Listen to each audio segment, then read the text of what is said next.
was wanting to see if I could get a welfare check on somebody in Brevard, North Carolina that's in Transylvania County. Yeah, we haven't had much luck of trying to find very many people in Brevard today to do welfare checks, but we'll go ahead and take the information, and if somebody comes along from that neck of the woods, we will be happy to pass it. QSO?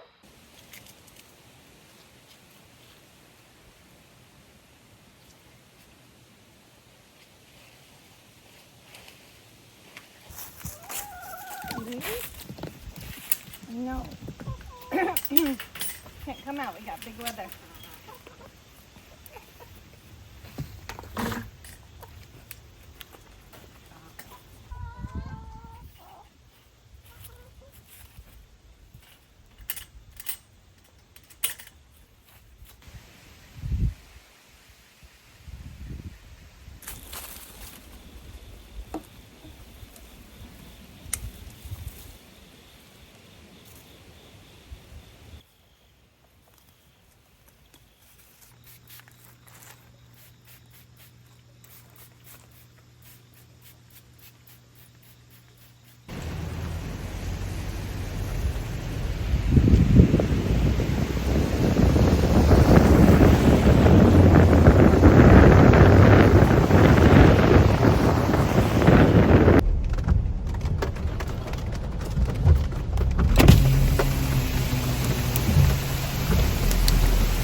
So I wanted to go back and share with you guys a little bit about what exactly happened with Hurricane Helene here in Western North Carolina. The things that unfolded for us, the situations we found ourselves in those first 5 days, and the resources that we found to be the most helpful to keep us from not just surviving, but thriving and safe and having all the things we needed so that we weren't caught off guard. And so this story actually began 2 days before the hurricane. So on Wednesday night, the rain began to come down. We were hit with a cold front storm that was already going to cause severe flooding in our area. It rained all day Wednesday night. We actually lost power on Wednesday night, which led me to this project you see me doing here, which seems a bit frivolous looking back, but actually it was a really important project because, for one, I just could tell something was coming and I wanted to get our preps in order. And so a lot of what you're going to see me decorating with, even though I was cleaning and decorating for the fall, a lot of these things were to get us prepared to basically deal with not having power. So we had lost power a little bit on Wednesday night. And so I got up on Thursday and went to the gym and just decided I was going to swing by the little antique market. I needed a couple of things to store candles in. I like to decorate with useful items. So I want it to look good, but I don't like knick-knacky things. So you'll see I found some boxes that store candles and things like that. So I did that on my way home, and the weather just continued to get worse and worse. And so the flooding videos you saw at the beginning of this video, those were actually taken early afternoon on Thursday. So those were on my way home from the gym and just running errands to get a few last things. So it continued to rain on Thursday, and actually we lost power most of Thursday as well. So right after I had finished this project, the power went out. We did not have power most of Thursday and Thursday evening. That bridge is definitely getting closed. Yeah, I think it's right on us to it. almost right now. It's having Crazy. And we haven't even, yeah. I'm glad Pete came to talk to me. I was like, Oh, did he come and tell you? he's like, hey man, it could possibly get water in here. I said, what? You mean like where I'm sitting? He goes, yep. I said, oh, I did not know that. Did you move things? Oh yeah, we moved it. Some stuff. And so that conversation, this was about 2:30 in the afternoon at this point, and my husband had come home and said they were evacuating the city, downtown Marshall. So he had packed up, moved some things to higher ground. There was concern that it actually could come into the building, which I think we were all just like not really sure that would actually happen, or if it did, maybe it'd be a few inches. We had no idea what was to come. Now, before I tell you more of what happened and how things unfolded, I do want to address some of the things you've seen in this video that were really important preps for being prepared for power out and just being able to thrive and have the things we needed. So one, if you noticed, I have wall sconces. I actually have those in every single room and in the bathrooms in our home. And they're intentionally there. They decorate the walls and they're beautiful, but they also make a power outage very easy to manage because all I have to do is find a lighter, light all the candles, and we can navigate through the house. It's great for short-term power outages too, because you don't have to pull out lanterns and LED lights. And they also are really nice in the evening because they're a nice soft light, so you can leave them burning in the bathrooms. They're safe. They've got glass over them, and it just gives you a way to navigate through the house without those blinding, not so fun LED lights. Here you can see me loading up. I found this vintage, I think it was like a library card index box, and it was the perfect size for holding candles and lighters and matches and just all the extra things. So I find it really important to have all your preps organized, know where they're at, and that just makes it so much easier to navigate emergencies. So that's what I was doing here. I was just getting things in order, knowing where everything was at, making sure we had all of our preps in case this turned out to be a really bad situation, which it actually did. So before I move on to more of the story, another prep that I find to be very helpful that most people probably have, but actually we went through a hurricane in Florida and I didn't have this. It's a broom and dustpan. I was just in the habit of only using a vacuum and didn't have an indoor broom. I've since changed that and I use a broom more than a vacuum, but it's really helpful because we were in and out of the house and trekking a lot of things in after we did eventually lose power. So we lost power shortly after this video. Like I mentioned before, didn't have it for the rest of the evening. And this night we just stayed home and kind of watched what was going on the Weather Channel. The storm was supposed to come up through Atlanta, so Hurricane Helene. We were in the midst of the cold front storm. So Hurricane Helene was predicted to come through Atlanta, and then before it got to western North Carolina, it was supposed to turn and head west, so kind of cutting through Tennessee.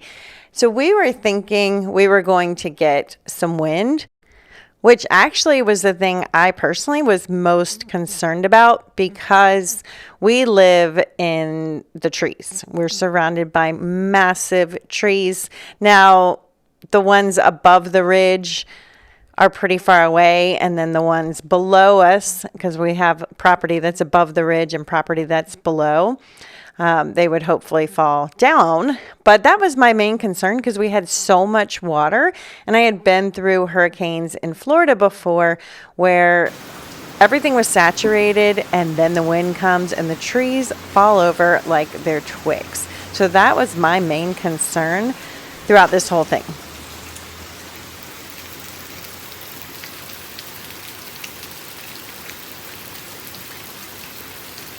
So it's around 11 a.m. at this point, and it's still raining, and there's a little wind, but it's nothing. We've been through several hurricanes in Florida, so I just thought we're going to get the outskirts of this storm, no big deal. I was focused on preparing food and just going about our day and just kind of keeping an eye on things. We had actually been told the storm was going to come past us in the middle of the night, and that's when we were going to have the heaviest winds. And it didn't. I had slept on the sofa just to kind of keep an ear out for trees and just to, be alert to what was going on. And it actually was a very calm evening, just constant rain, which had been going on for days. So I'm just going about normal activities, making food. I'm going to do a big juice haul you'll see here in a minute.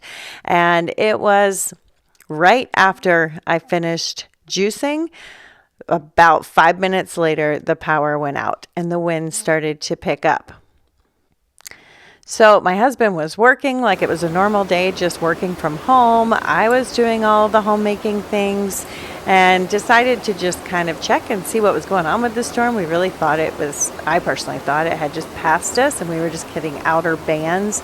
And that's when I realized it was actually about an hour and a half away from us in South Carolina. So it had completely changed course and was headed directly to us. So then I was a little more concerned, like, are we going to have this wind problem? Again, for me, it was just a wind problem, especially because of my towers here and don't want them to go over, obviously. And that was my main concern.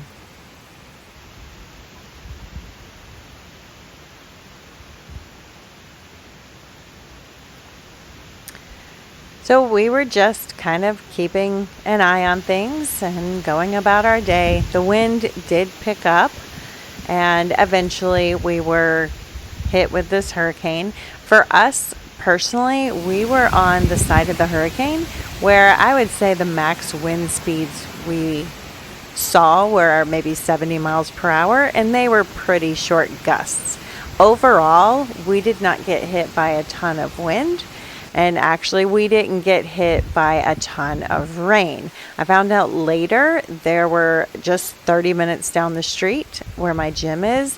They were getting consistent 100-mile-per-hour wind gusts, which devastated the power system and water system over there because it took down so many trees, which was my concern because they were all wet. So even though that area is not on the water, it didn't have flood damage like so much of Western North Carolina, but it had severe wind damage from trees coming down. And then I also found out later that east of us, kind of southeast of us, areas like Swannanoa, Black Mountain, they received over 24 inches of rain. There were many tornadoes in towns very close to us, so it just dumped copious amounts of water on these mountains. And, the mountains have a lot of surface area and it just runs down at such a high velocity, and it overwhelmed all the streams, all the water systems, the rivers, and it particularly affected us because of where we're located and where all of these water systems drain into.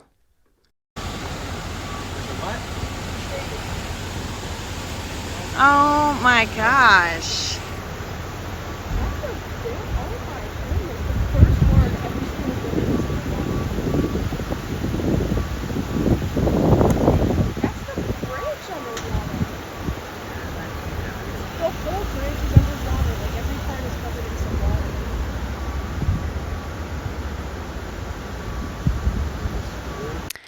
So we decided to go take a look at the flooding around, I would say about 5 p.m. We're 4 miles from downtown Marshall, is where my husband's office is, in that building you can see right there.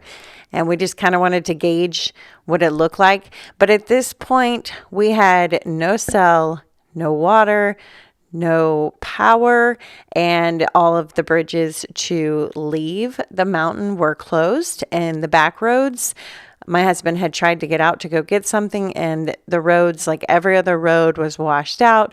So you would turn right and you would have to turn around and try and take a left. And it was really hard to navigate, especially with no cell phone, because you can get lost in those back roads. And we actually ran into several friends from church while we were down on the bridge and just other neighbors.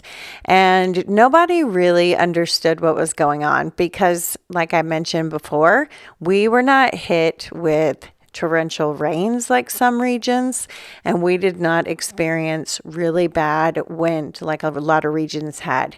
But we have a ham radio, and so we had been listening, and we were able to really understand how devastating this storm was and the impact it had on Western North Carolina. And I'm going to link our ham radio below. It's very affordable, and I will say it's one of the greatest assets we had during this devastation, because we were able to stay on top of what was going on and really understand what was happening at a larger scale. It gave us contact to other people, because even if you don't have a license, they were allowing people to call in if they were missing family members or needed to get an important message out. There were people in other regions that did have cell and did have access to power and things that would send text so that if your loved one's phone was still on, or if it popped back on, because no one really knew the extent of this, that they would get that message. But we did know, because we had the ham, that the cell towers were down. We also had another thing that's really important I want to share too, but we knew the cell towers were down, and they weren't just down, they had like fallen down the mountain. So this was not going to be a quick fix thing. This was something that was going to be a long haul. I have teenage boys who like Wi-Fi, so my son found our inverter, and so we also had access to information, because at this time the Wi-Fi had not gone out yet this early on. It eventually goes out and stays out for a really long time, but for a while it stayed on, and they had put an inverter, and I'll link that below as well, with the ham radio on our car battery. And we're able to get Wi-Fi so we could see what was going on, and we kind of knew just what we were dealing with, which is really, really helpful, because when we met a lot of friends down at the bridge, they didn't understand. And so they weren't thinking like, oh, we're not going to have water and cell and power for possibly a significant amount of time. Now our area came back on. I think we were 5 days total. And that includes the pre-storm. So we were pretty quick to get power and things back. Not cell. Cell stayed gone for a while. Wi-Fi was on and off for a while. But there are areas that are still without power, and we are, I don't know, like 27 days into this. And there are areas that they're saying it'll be over a year before they have power again. Some areas not until Christmas. So the devastation is massive here. And so actually it is Saturday morning, this second round of videos here of our town, and the water rose significantly higher after Friday night. And the reason is all of those areas that got hit with so much rain, they all feed into the French Broad River. And this is the French Broad River. So the river, the water went over the top of the bridge. It put a sofa at almost the highest peak of the bridge. There's another bridge to get off this mountain. That was also, the roads to it were completely flooded and devastated. And it just continued to swell up. I would say close to 48 hours. We also didn't realize that our town had lost so many buildings. It wasn't until Saturday morning that we realized about a third of our town was completely gone. It had washed down the river. The things we were looking at on this bridge and over on the island, all the debris, those were homes from up the river. So many things had just not been able to withstand the floodwaters and had washed away.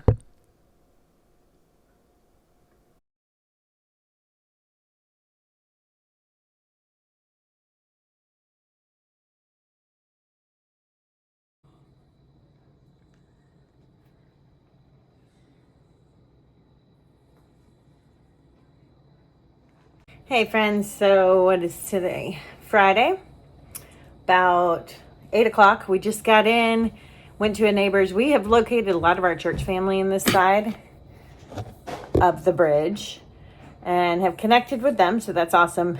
Able to charge up some medical devices and things for people. We went back down to the bridge. Okay, sorry, I got kind of crazy. So I'm about to take a little sponge bath with some warm water off the stove. We do have a spring-fed stream we can shower in or bathe in. We're going to do that tomorrow and wash some things. But the 4 o'clock update was basically there's no traffic in or out of Asheville anywhere except for through South Carolina. So going north, there's no way through Tennessee because the roads have all been compromised. Going east to west, 40, there's a small section of the highway you can still drive on, but they're using that for emergency vehicles only. National Guard's coming in. Lots of areas. Like, you guys see footage of our area and how devastating. We're getting word of people who are having to navigate through small towns to get resources. So they are getting over to Tennessee through back roads that are taking 3 hours. And they're just saying it's complete devastation everywhere. The Laurel area, the Biltmore area is completely devastated with the floods. There's mudslides. We've got missing people in our community. So we're just, staying safe, trying to help each other as much as we can, and, take it day by day. But this is Friday. Is it Friday? No, it's Saturday. It's Saturday, 8 p.m. And I'll give you an update tomorrow. Oh, and a few things before I forget. Pretty much for myself too, to journal this. So I believe in preparedness. I've spoke about that a lot. And I will tell you, out of the people we've come in contact with, we are by far way more prepared than a lot of people we've talked to. We have radio, so we know what's going on. Our weakness is water. We're working on it. We've got some things, and we'll make sure that won't be a weakness in the future. But one of the things that's been important for me that I've known about just from camping and things, like we can't use the bathroom in the house. That's not an option. I take the children primitive camping. For years we've been doing that. So to go to the bathroom outside is not a big deal for anyone in my family. We got that established really early on, and it's like a nothing thing. But clothing, having the right clothing. So when you're sleeping off grid, it's wet because of the weather.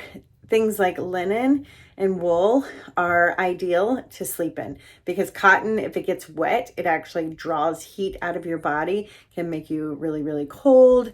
It doesn't dry well. It doesn't wick. These plastic fibers, they get really sticky and don't allow breathing, which you really want. So just because I'm about to change and take my little sponge bath here, sleeping in linen and having linen sheets and wool for our blankets makes all the difference in the world as far as being comfortable sleeping without power in an off-grid situation. And I don't know if I said this already, but when we were listening earlier, it's the Buncombe County news, so it's a little different than where we are. We are in a different county, but just the same amount of devastation. But they're calling this like biblical proportion damage. The water treatment facility is in disarray. It's really catastrophic. It's really, really bad out there. So we're going to just take it day by day. But this is, instead of saying this is like a once in a lifetime or a once in 100 year, the last storm was 1916. This is by far worse than that. And the big thing, we've had floods in different areas here in the mountains that just devastated small towns. But this has devastated all the small towns and huge parts of Asheville and throughout Tennessee, and back roads and bridges are gone. It's just endless, the amount of damage this has caused. Okay, I feel so much better. So this is my linen. I have linen pants on because it's cold. You guys cannot see that. I get my clothes secondhand, but I get them from Not Perfect Linen, Pyne and Smith. And both of those companies, I'll put links below, have Facebook groups so you can buy used. And then I'll go to ThreadUp and look for 100% linen. But this has made all the difference in the world as far as being comfortable. And I guess I'm calling it off-grid. This is, off-grid people typically have power and things in their home. We are like camping mode. Windows open, it's wet, you've got moisture. It's actually cold. Temperatures have dropped quite a bit. So linen is definitely the way to go. I love linen anyway, but it's definitely the safest option in this situation. All right, let me show you how I'm cooking. I've got laundry hanging. That's our clothesline. So that's really nice to have. And then behind me, I can't show you guys. Here I've got our Blackstone knockoff. And so I made beans and rice. We're down to the last of it. I made it, I don't know, a day ago. And then homegrown kale and some hummus and onions. You can just see the goodness. And we're eating well. Like, we have good food. So that's a blessing. And we'll be sharing that with our friends. We'll probably start getting together and doing dinners with some of our friends in the area. Oh, this one unwrapped. I would say tomorrow. Everyone's kind of settling in and getting their feet adapted. The children are kind of panicking when they hear it could be a month before power comes back on. Yeah, but there's emergency cell towers coming in, so we might have cell at some point. All right, see you guys tomorrow.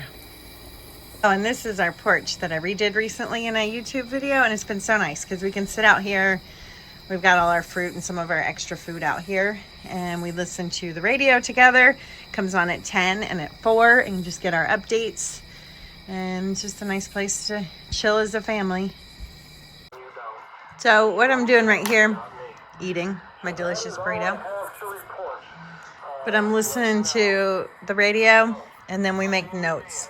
So there's a helicopter service offering help for emergencies. So we wrote down the number. I wrote down the number with the extension, and we're just writing down important information. So if we need it or know someone who does, we have it. No, there's no cell service, so I don't know how you'd call, but we have the number. If for some reason, if they do get emergency cell service up, we have the number. Okay, thank you very much. I appreciate that. And Cletus McFarland, I got that here written, and we'll take a look at that later. Thank you, sir. Net control, go. SW8LDO, I was wanting to see if I could get a welfare check on somebody in Brevard, North Carolina, that's in Transylvania County. Yeah, we haven't had much luck of trying to find very many people in Brevard today to do welfare checks, but we'll go ahead and take the information, and if somebody comes along from that neck of the woods, we will be happy to pass it. QSO? I am north of Brevard and headed there tomorrow. If you want to put the address out, I can try and go through. I don't have any cell signal, but I'm trying to get Verizon phone and might be able to send a message out tomorrow. We got a pen and paper ready. Hey friends, so just about to get ready for the day. We got the news updates. Still no power, no cell, no Wi-Fi, no connection to outside world aside from our radios. So we will go give friends updates who don't have radios. We're also about to make a water run and do some laundry, get some things cleaned up. I personally didn't sleep great. I think just the reality of the devastation. You know, you kind of have the initial shock, and then the reality of the situation kind of sets in, and that's what happened last night. So basically, Wednesday, we're day 3 of the hurricane, but we're day 5 of the crisis in our area. So Wednesday, I was filming, cleaning a couple of towers. I mentioned there was weather coming. I didn't know at the time what it was. I thought it was probably the hurricane. Actually, what happened is we had a cold front come through that brought in flooding rains. So we were already going to flood. Not at a catastrophic level, but we were going to flood really hard. We were going to have lots of flooding. And so that came in Wednesday. And so we went out. My daughter and I decided we wanted to go to our exercise classes still. So we did that. The weather was terrible. Heard that Thursday was going to be bad, but not as bad as Friday. So we got home Wednesday and lost power. And then it came back on. So Thursday, went to the gym. I ran some errands, just thinking we were hunkering down for some bad weather for the weekend. Came home, and I'll have some videos on that. I was just cleaning and tidying and redecorating our fireplace. And then we lost power again. Got it back Friday morning when the hurricane came through. And that is, I was able to juice all my green juices. You know, we were still thinking we're fine. So the power outage Wednesday and Thursday was part of the cold front. And then we lost power shortly after I finished all my green juices. I was grateful for that. And then that's when, you know, things got really bad. Every town along the river here is demolished. All of them. There isn't much standing in any of them that is usable.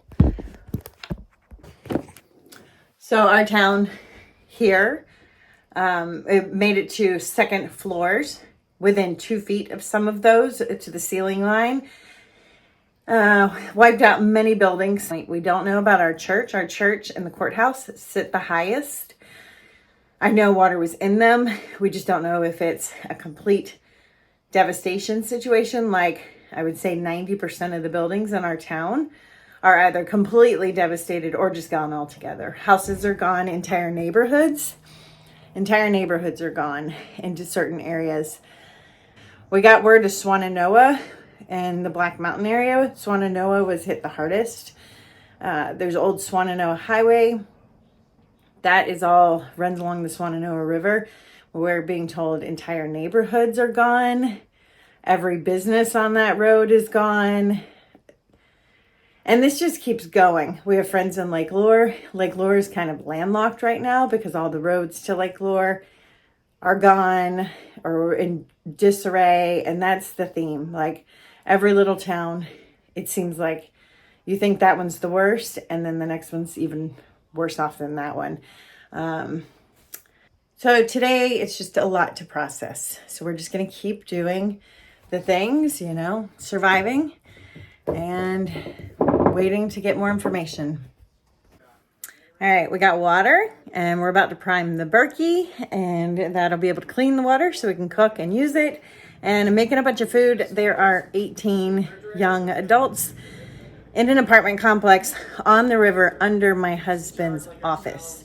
His office was flooded with about, I would say, 5 or 6 feet. It is a disaster. And there are people still living in downtown above these buildings that have been just completely demolished inside. So we're going to take them some food, giving us something fun to do. Glad to serve. Always makes you feel better when you've got some way to show up and serve in the community. So that's what we're doing. I'm going to make rice and beans. Got a ton of wraps I'm going to deliver. I'm going to boil a bunch of eggs because I'm guessing they don't have gas to cook on. So honestly, I don't remember what day we're on. Yeah, I don't even remember. Maybe I put these, I don't know. So these are alfalfa and they're not done yet, but doing great. And then these are broccoli and they're doing great too. A little bit slower. These are older seeds, so I'm not sure how they're going to sprout because they were definitely well over a year old. And I didn't store these properly. They were stored outside in the weather or in the different changing climates. But all I've been doing, because we have such limited resources with clean water, is I've only been giving them maybe 3 tablespoons of water every day, once a day, and swooshing it around and then draining it. They have no smell, which has always been my big thing with jar sprouts. They always smell. These, I love the idea because it drips down. And so as they're sweating, they're not sitting in the water. That's what makes them taste murky. That's why I like my trays, because all the water falls down when they're sweating and putting off anything. And yeah, they smell great. They're growing. I'll keep you guys posted if we get to eat these in our emergency situation. So in future videos, I'm going to continue to talk about preps more specifically, but everything I mentioned below, I will link here. We have a church right across from our house, and we took our truck down there, took a pump from one of my tower gardens. I was actually hand watering my tower gardens just to save generator, which worked fine.